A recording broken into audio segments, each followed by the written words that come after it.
हमारे एग्जिस्टिंग हमारे जो प्रोजेक्ट हैं वो कंप्लीट होने चाहिए। होता है कि साजिशन भाई नहीं होगा तो नहीं होगा, आप एक टूरिस्ट सर्कल जो है वो डेवलप कीजिए, वो डेवलप करिए। नमस्कार, आप देख रहे हैं यूनाइटेड जेके और मैं हूं सुरिंदर शर्मा।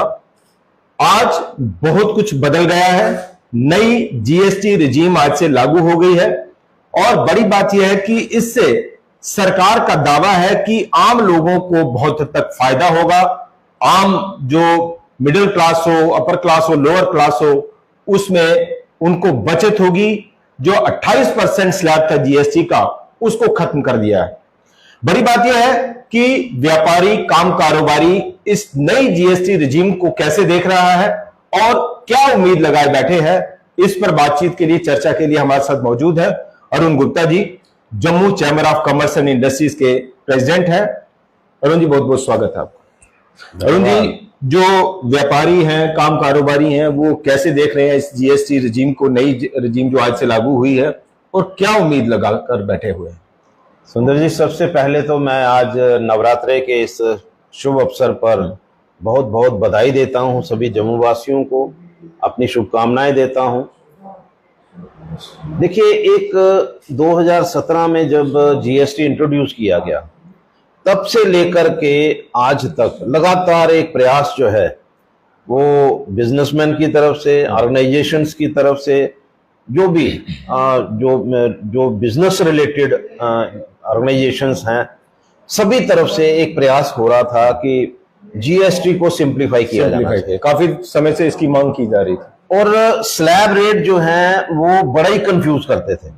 मतलब बहुत सारी आइटम्स जो हैं वो आज भी मैं समझता हूं कि ऐसी थी कि भाई अगर किसी का, मान लीजिए खाने की चीज ही ले लीजिए, किचन की आइटम ही ले लीजिए, किचन की आइटम आपको 5% में भी मिलती थी, 12% में भी मिलती थी, 18% में भी मिलती थी।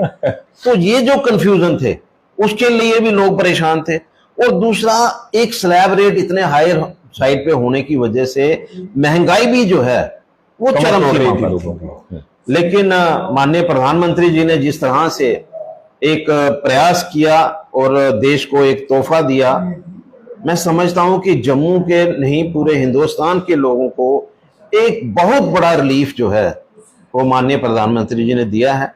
एक तो कंफ्यूजन खत्म हुए। अब जो 18% और 12%, मतलब जो खाने की चीजें थी, जो कंज्यूमर आइटम्स थी, जो 12% में थी या 18% में थी, वो सब अब एक ही स्लैब में आ गए 5%।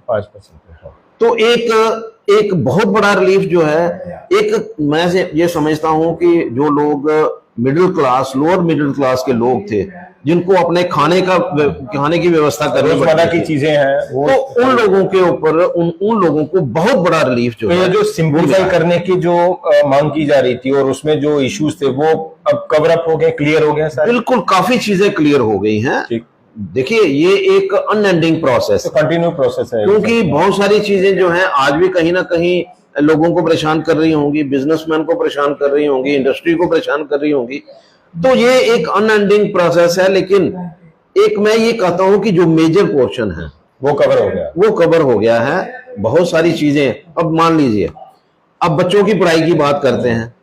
बच्चों के लिए एक लोअर क्लास के जो स्टूडेंट्स हैं, बच्चे हैं, जहाँ लोअर मिडिल क्लास के बच्चे हैं, जब वो 5% और 12% टैक्स देते थे, बहुत तकलीफ होती थी। आज उसको 0% पे ले आए, एक बहुत बड़ा रिलीफ जो है ऐसी चीजों के ऊपर मिला है। अब खाने के लिए, पीने के लिए, जैसे दूध, बच्चों के लिए दूध लेने जाते थे, पनीर लेने जाते थे, अब उन लोग उस पे स्लैब रेट जो है वो कम हो गए। इसके बाद आप देखिए इंश्योरेंस, जो सबसे बड़ी जो एक लोगों को पिंच होती थी, और माननीय गडकरी जी ने इवन पार्लियामेंट में ये बात कही थी कि जो लोग हेल्थ इंश्योरेंस करवाना चाहते हैं उसके ऊपर 18% जीएसटी है। जबकि लोगों को एक तरफ तो हम लोग रिलीफ दे रहे हैं, एक तरफ इंश्योरेंस की एक प्रावधान जो है की तरफ से भी जो बनाया गया आयुष कार्ड, लेकिन ये जो चीजें हैं, मुझे लगता है कि बहुत बड़ा रिलीफ जो है लोगों को इस सारी चीजों को लेकर के। अब इलेक्ट्रॉनिक्स जो चीजें हैं, वो भी कुछ पहले 12% में थी, वो 5% में आ अरुण जी, गई। अब बड़ी बात यह है कि जो व्यापारी काम कारोबारी है, क्या उसको लग रहा है कि उसके बिजनेस पे भी बूस्ट मिलेगा और जो लोग हैं, जो कॉमन कंज्यूमर है, उसकी परचेजिंग पावर बढ़ेगी, या उसका जो बचत खाता है वो बढ़ेगा? तो जाहिर सी बात है वो उस पैसे को कहीं ना कहीं तो खर्च करेगा। देखिए, एक चीज जो है ना बड़ी क्लियर है। पहले मान लीजिए कि 28% की आइटम है, तो उसको अपने प्रॉफिट में से 28% जो है वो तो देना ही वो है। जीएसटी जो है वो तो देना गवर्नमेंट ही को देना था। बिल्कुल। मान लीजिए 18% है, तो 18% जीएसटी जो है अपने प्रॉफिट में से जाता था। अब वो स्लैब रेट आ गई 5%। अब 5% की जब जब 12 की थी तो 5 आ गई, यानी कि 7% तो वहां से निकल गया। 18 वाला 18 वाली 18 वाला 18 पे आ गया। 18 वाली भी बहुत सारी आइटम्स जो हैं वो 5 पे आ गई। हाँ, बिल्कुल। बहुत सारी कंज्यूमर आइटम्स जो हैं 18 की पड़ रहा है, 5% करीब पे आ गई। 375 चीजें हैं जो लिस्ट वो में। एक मतलब आप देखिए 13% का डिफरेंस जो है प्रॉफिट का, अब वो सेविंग हो गई किस्म की। अब 28% की चीजें हैं, वो आ गई 18% पे। 28 है, बहुत बड़ी 18, सेविंग जो है 10% तो वो बचेगी। ये बिजनेसमैन की सेविंग होगी, और अब बिजनेसमैन की होगी तो ऑब्वियसली ये कंज्यूमर की भी होगी। तो मैं समझता हूं कि एक बहुत बड़ा रिलीफ जो है, अभी की कुछ चीजें अभी भी कंफ्यूजन में हैं, जैसे बिलो क्रॉफ्ट है, यानी कि जो बैट जो है, बैट जो जैसे बैट इंडस्ट्री है। बैट इंडस्ट्री है, आज उसकी परेशानी ये है कि उसको रॉ मटेरियल जो है वो 18% पे लेना है, और स्पोर्ट्स आइटम क्योंकि वो 12% वाली 5% पे आ गई, तो अब बैट जो है ये गैप अभी कैसे बढ़ा भी जाएगा? अभी भी 5% है, तो वो उनको परेशान कर रहे हैं। तो इसी तरह मतलब कुछ आइटम्स और भी होंगी जिस तरह से, तो मैं समझता हूँ कि भाई उसके ऊपर गवर्नमेंट जो है बिल्कुल सोचेगी कि भाई इसके ऊपर कैसे किया जा सकता है। अच्छा, ये भी हम देख रहे थे कि कई व्यापारियों से हम बात भी होती रहती है, आपसे भी होती थी, तो काफी समय से जो है वो खरीद फरोख्त जो है वो व्यापारी काम कारोबारी इसलिए भी नहीं कर रहे थे, भाई जीएसटी जो है वो अब चेंज होने वाला है, बदलने वाला है, तो उसके बाद ही ज्यादा जो है वो इन्वेस्टमेंट की जाए। देखिए, मैं एक बात जरूर कहूँगा, पिछले जो 4-5 महीने से लगातार जम्मू के माहौल में जिस तरह से क्लाउड बस्ट हुआ, उससे पहले ऑपरेशन सिंदूर हुआ, बाकी चीजें, उससे पहले ऑपरेशन सिंदूर हुआ, उससे पहले जो हमारा पहलगाम का इंसिडेंट हुआ, ये जम्मू और कश्मीर के लोगों के लिए बड़ा अनफॉर्चुनेट पीरियड रहा। और हमारे लोग जो हैं इस पीरियड में लोगों ने लॉसेस भी लिए, क्योंकि एक तो टूरिस्ट बिल्कुल यहाँ रहा नहीं, और दूसरा ये था कि भाई उसके बाद जिस तरह से एक लगातार मतलब लोगों का घरों से नुकसान हो रहा था, उसकी वजह से लोग जो हैं जो जीएसटी का बेनिफिट है इसको नहीं समझने की मतलब कोशिश कर रहे थे, बल्कि वो लोग उसमें उलझे हुए थे कि हम लोग जो हैं अपनी डे टू डे जो हमारी जो इस समय बनी हुई हैं प्रॉब्लम्स, हम उसको कैसे सॉर्ट आउट करें, उसको उन प्रॉब्लम से कैसे बाहर निकले। लेकिन फिर भी मैं ये जरूर कहूँगा कि जिस तरह से एक बहुत बड़ा रिलीफ जो है वो पूरे हिंदुस्तान के लोगों को माननीय प्रधानमंत्री जी ने दिया है, अभी ये शुरुआत है। आने वाले समय में लोगों को समझ में आएगा कि एक बहुत बड़ा एक रिलीफ जो है वो लोगों को मिला है, और एक कॉमन मैन के लिए जो लोअर इनकम के लोग हैं उनके लिए बहुत बड़ा रिलीफ है। चलिए अरुण जी, दो सवाल है। एक तो ये कि ये काफी समय से इसके ऊपर भी चिंतन मंथन हो रहा है, चर्चा हो रही है, और बहुत हद तक जो है वो हमें लगता है ये कंसर्न भी है और परेशानी भी है जम्मू के लोगों की और जम्मू के व्यापारियों की, कि ट्रेन टू कश्मीर जो है वो हो गई। इसके अलावा अभी हम देखते हैं नेशनल हाईवे वो भी बंद रहता है अमूमन। तो एक ऐसा इकोनॉमिक कॉरिडोर या एक ऐसा इकोनॉमिक बैकअप जम्मू के लिए तैयार हो, ताकि इन चीजों से जो थोड़ा बहुत सेटबैक हो रहा है तो उससे जम्मू जो है वो सेव हो पाए, बच पाए। क्या उस पर काम हो रहा है, या चैम्बर की तरफ से कोई ऐसा प्रपोजल तैयार किया गया है, या उस पर काम किया जा रहा है कि भाई एक इकोनॉमिक बैकअप जो है वो जम्मू के लिए खड़ा किया जाए? देखिए, एक चीज जो है बड़ी क्लियर है कि जम्मू की जो इकॉनमी है वो काफी हद तक जो पिलग्रिम्स टूरिस्ट जो है उसमें भी माता वैष्णो देवी वहां के लिए आते हैं, सीधा जो है वो, तो उस पे हम लोग डिपेंडेंट हैं। जिस तरह से अभी जैसा हो गया 10-15 दिन तो शायद बंद रही यात्रा, 23 दिन बंद रही, 22 दिन टोटल बंद रही, लेकिन 23वें दिन जब इस तरह से जो चीजें हैं मतलब होती हैं जम्मू में, ऐसे हालात में हमें कोई ना कोई नई चीजें जो हैं वो डेवलप करनी पड़ेगी। एक बैकअप लेकर तो चलना मैं पड़ेगा। एक बार बार बोलता हूं कि ये क्या कारण है कि जो प्रोजेक्ट जम्मू में शुरू होते हैं वो कंप्लीट नहीं हो पाते। ये एक बड़ा हमारे लिए अनफॉर्चुनेट है कि हमारे प्रोजेक्ट, जहाँ के जो प्रोजेक्ट हैं वो बार फुटिंग पे कंप्लीट होने चाहिए। क्यों? आप डेवलपमेंट कर रहे हो, उस डेवलपमेंट का हिस्सा ये भी है। एक तो ये होता है कि यूजुअली चलिए एक प्रोजेक्ट कंपाइल हुआ, कंसीव हुआ, काम शुरू हुआ, चल रहा है। एक होता है कि साजिशन, भाई नहीं होगा तो नहीं होगा। उस दोनों चीजों में एक चीज ये बात कहाँ खड़ी है कि क्यों नहीं होता कंप्लीट? देखिए, ये तो अब गवर्नमेंट जनरली मतलब जनरली है कि नहीं हुआ। तो मैं पिछले 4 साल से लगातार कोशिश कर रहा हूँ, प्रयास कर रहा हूँ, जो हमारे एग्जिस्टिंग हमारे जो प्रोजेक्ट हैं वो कंप्लीट होने चाहिए। अगर रिवर तवी फ्रंट है तो वो क्यों नहीं कंप्लीट हो रहा? अगर आर्टिफिशियल लेक है वो क्यों नहीं कंप्लीट हो रहा? अगर हमने लेके शुरू किया, गंडोला जो है वो बंद हो रहा। हाँ बिल्कुल। अब हेरिटेज पर हमारा प्रोजेक्ट है वो क्यों नहीं कंप्लीट हो रहा? और सबसे बड़ी बात यह है कि हम लोग बार बार एक चीज कह रहे हैं कि आप एक टूरिस्ट सर्किट जो है वो डेवलप कीजिए, वो डेवलप करिए। हमारे यहाँ पर कमी नहीं है, हमारे यहाँ कमी डाइवर्ट करने का अभी तक उस पर कभी काम ही नहीं हो रहा। अभी की हमारे जो माननीय सीएम साहब हैं, जम्मू में आकर के हमारी चैम्बर में आकर के उन्होंने कहा कि हमें कोशिश करनी है कि अगर 1 करोड़ लोग जो है वो माँ वैष्णो देवी के लिए आते हैं, 10% तो कम से कम 20 लाख जो है वो जम्मू की तरफ डाइवर्ट है। लेकिन वो प्रयास जो है उसमें अभी कमी है। प्रयास होना चाहिए। हमें यहाँ पर उन चीजों को डेवलप करना है।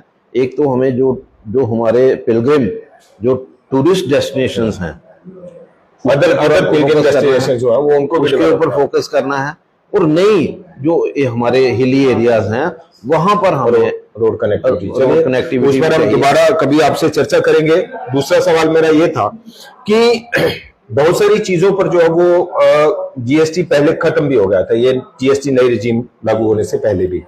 अब आप अपने जो कुंबे के जो लोग हैं, व्यापारी, काम कारोबारी, दुकानदार, वो भी कई लोगों से शिकायतें मिलती हैं कि मान लीजिए भाई 28% वाला स्लैब खत्म हो गया तो 28% वाला लेते रहेंगे, बोलेंगे भाई ये पुराना कोटे का माल है तो हमें इस पर तो इतना ही लेना है, या 18 वाला जो है वो 12 पे शिफ्ट हो गया लेकिन 18 ही लेते रहेंगे।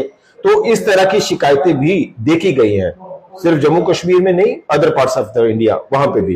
तो उसको आप कैसे सॉर्ट आउट करेंगे, या जो आपके कुंबे के जो लोग हैं, व्यापारी हैं, उनसे आप कोई अपील करेंगे भाई इस तरह की शिकायतें ना आए तो इनको थोड़ा ध्यान रखिए? नहीं, बिल्कुल। देखिए, कल प्रधानमंत्री जी ने भी अपने जो उन्होंने शाम को एक संबोधन एड्रेस किया था, उसमें उन्होंने साफ तौर पर हर एक को अपील भी की थी, क्योंकि जो मैन्युफैक्चरर हैं, जो ट्रेडर्स हैं, उनको इस बात का ख्याल रखना होगा कि हम लोग जो हैं अब जो स्लैब रेट हैं उसी के मुताबिक प्रोडक्ट को बेच सकें। बिल्कुल। जो कई लोग कह सकते हैं भाई ये पुराना माल है, तो और हम भी अपील जो है हर एक तरफ करेंगे कि देखिए, ऑनेस्टली जो अब टैक्स स्लैब हैं अपना सामान जो है उसी रेट पे बेचिए ताकि कंज्यूमर को बेनिफिट हो और कोई डिपार्टमेंटल लेवल पे आपको कोई परेशानी ना हो। ये बहुत जरूरी है। इसके साथ साथ सुरेंद्र जी, मैं आपको बताना चाहता हूं, एक स्पेशल इंसेंटिव जो है हमारी, मैंने लिखा भी है, मैंने मैडम सीतारमण को इस बात को मैंने ये चीजें लिखी हैं कि एक स्पेशल इंसेंटिव जो है वो जम्मू और कश्मीर को था। क्योंकि देखिए, यहाँ पल्सेस के ऊपर 5% है, आटे के ऊपर 5% है, राइस के ऊपर 5% है, लेकिन एक स्पेशल इंसेंटिव, क्योंकि यहाँ के हालात देख करके, यहाँ की जो उस समय जो सिचुएशन बनी हुई है, पिछली बार भी यूनियन गवर्नमेंट की तरफ से एक SRO आया था जिसके तहत एक पैकिंग के बाद, यानी कि 25 किलो तक पैकिंग जो है वो 5% के स्लैब में थी। अच्छा। और 25 के ऊपर जो है वो 0% की स्लैब। ठीक। मैंने फिर से एक अपील की है मैंने माननीय वित्त मंत्री जी से मतलब दिया गया, अब उसकी कंटिन्यूटी की मांग कर रहे सिर्फ हैं। जम्मू और कश्मीर के लिए। ठीक है। मैंने अपनी तरफ से माननीय वित्त मंत्री जी को फिर से लिखा है कि ये इंसेंटिव जो है इसको विड्रॉ नहीं करना चाहिए, कंटिन्यू किया जाए, इसको कंटिन्यू करना चाहिए। यहाँ के लोग जो हैं बहुत सफरर हैं, बेस्ट मतलब बहुत सफरर है। हम लोग जो हैं पिछले, आप देखिए पिछले 8 महीने से लगातार सफर कर रहे हैं। मतलब आप चाहे वो इंसिडेंट हो, ऑपरेशन क्लाउड बस्ट हो गया, क्लाउड बस्ट, फिर लैंडस्लाइडिंग, और सड़कें जो हैं आज बुरी हालत में हैं, सब कुछ ऐसे हालात बने हुए हैं कि हमारे लोग जो हैं वो नुकसान ही नुकसान झेल रहे हैं, कहीं प्रॉफिट जो है उनकी झोली में नहीं आ रहा। तो मुझे लगता है कि मैंने एक रिक्वेस्ट भी की है, आपके माध्यम से भी मैं जरूर कहना चाहूँगा कि ये जो पैकेज है जो ऑलरेडी यूनियन गवर्नमेंट ने जम्मू कश्मीर के लिए दिया है, ये कंटिन्यू रहना चाहिए। और आम व्यक्ति जो है, चाहे वो मैन्युफैक्चरर है, चाहे वो ट्रेडर्स हैं, वो जिस तरह का हमारा एक गवर्नमेंट की तरफ से जीएसटी जो है स्लैब रेट कम किए गए हैं, उसी के मुताबिक अपना रेट जो है बना करके वो लोगों तक पहुंचाएं, लोगों तक सेल करें, ताकि किसी तरह का भी कोई ऐसा माहौल ना बने कि डिपार्टमेंटल लेवल पे भी लोगों को ये महसूस हो जाए कि हमें इन लोगों की चेकिंग करनी चाहिए। चलिए, तो ये था कुल मिलाकर कि जीएसटी जो नई रजीम आज से लागू हुई है, उसका फायदा, उसका मुनाफा क्या है। आम लोगों से लेकर काम कारोबारी व्यापारी जो है वो बड़ी उम्मीद के साथ इस पर जो है वो इंतजार कर रहा था कि जीएसटी जो है वो सिंप्लीफाई हो। 28% का स्लैब अब खत्म हो गया है, लेकिन कई ऐसी चीजें हैं जिस तरफ अरुण जी ने जिक्र किया कि अभी भी ये, क्योंकि अनएंडिंग प्रोसेस है, कंटिन्यूस प्रोसेस है, लगातार बदलाव इसमें होते रहते हैं। लेकिन हम एक चीज पर जरूर जोर देंगे कि अगर कुछ शिकायतें आती हैं कि भाई अभी भी लोग जो है वो पुराने टैक्स का जो जीएसटी का जो स्लैब है वो वसूल रहे हैं, तो आप चैम्बर से भी संपर्क कर सकते हैं। और एक नेशनल कंज्यूमर हेल्पलाइन नंबर है 1915, उस पर भी आप शिकायत दर्ज कर सकते हैं। और हम दुकानदारों से और इससे जुड़े हुए लोगों से भी अपील करेंगे कि इस चीज को जो है वो ध्यान रखा जाए, और जो जीएसटी स्लैब इस वक्त है उसी स्लैब के तहत जो है वो आप लोगों से जीएसटी लीजिए, ना कि उसमें कहीं हेराफेरी जो है वो हो और लोगों को उसका बुनियादी फायदा ना पहुंचे, जिस बुनियादी फायदे के लिए ये इतना बड़ा जो बदलाव है वो किया गया। और उसमें प्रधानमंत्री ने कल कई बातों का जिक्र भी किया। बहुत बहुत शुक्रिया अरुण जी हमारे साथ इस पूरी चर्चा के लिए। फिलहाल इतना ही, नमस्कार।